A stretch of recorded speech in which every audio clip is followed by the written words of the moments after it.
పట్టుబట్టి వదలన్న వాడే ఉద్యమి, అతనే మన జన సైనికుడు. అందుకని ఇది ఉద్యమి మెంబర్షిప్ కింద తీసుకోండి.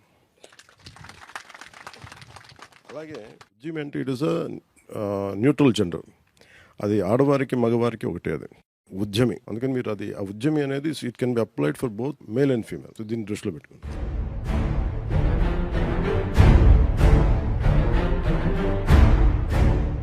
ఇంతమందిని కలపగలిగి మీరు చాలామంది చేశారు.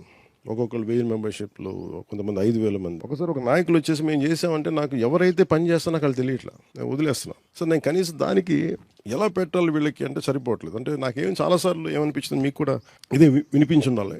చాలామంది యువత తాలూకు శక్తిని పట్టుకొని ఒక నాయకులుగా ఎదిగి వీళ్ళని వదిలేసి వీళ్ళని మా కింద చేశారు, అది వదిలేశారు అందరూ. నేను ఎప్పుడంటే లాస్ట్ మైల్కి వెళ్తాను నేను.